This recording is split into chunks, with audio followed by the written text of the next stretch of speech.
All right, when I first acquired this property, we had 4 massive spruce trees in various states of decline. They hadn't been very well cared for. I've been trying to bring them back to life with limited success.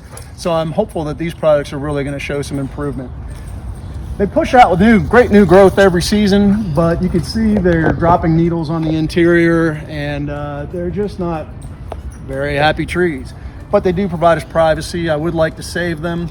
This one over here is in really bad shape. I'm very nervous that we're going to lose it, but if there's a chance to save it, I think we've found it with both the Green 9, the micronutrients, and the microbe life, the microbes, the bacteria that we're going to add to the soil. So we'll see. It keeps coming back.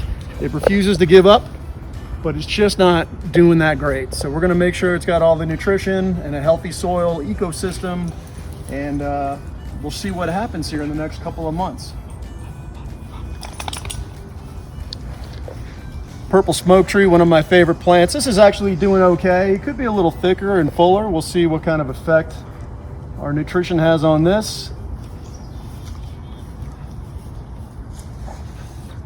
This little guy here is a Tanyosho Mugo pine, and I have had this now for probably 6 years. I pulled it off a landscape job. It was kind of a warranty thing, but it was still alive, so I brought it home. It's been about this size for as long as I've had it. It just doesn't grow very much. It's shaded, so maybe that's part of the problem, but I don't know. Let's see if we can kickstart it, get it to put out some healthy new growth and just get bigger and taller so that it provides our yard with some more privacy.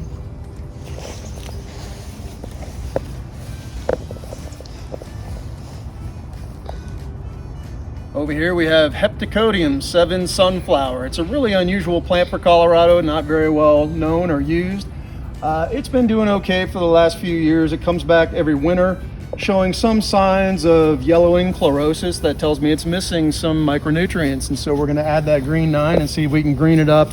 Also, haven't been overwhelmed by the flowers or the production of the seeds and so forth, which are very showy on the plant. It is starting to come up a little bit this season, as you can see, so we'll see what happens, but definitely a plant that could use a little boost. Next up, we've got our fruit trees. I've got a bit of an orchard growing here in the backyard. Planted these trees from little whips, so it's taken some time for them to mature. They've never done really well, to be honest with you. This plum tree gets good flowers every year. Don't see any plums on it. We had a late frost that kind of knocked things out. But even when I do get plums, the squirrels tend to make short work of them.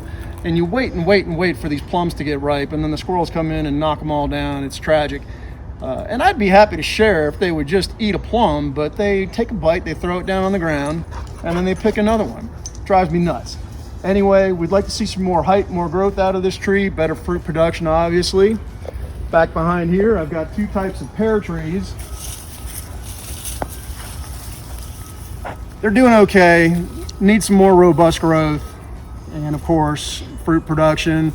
I am hopeful that these trees will help, or that the nutrients we're adding are going to help the trees over winter as well and be better able to resist late frosts and things like that. Over here we've got some peach trees, and we are getting some good fruit this season. Somehow these trees weren't as affected by our late frost, and so they were able to flower and get some fruit into production. Really looking forward to tasting these, but they've got to mature, they've got to ripen, they've got to develop, and I'm hoping these nutrients will help out with that process.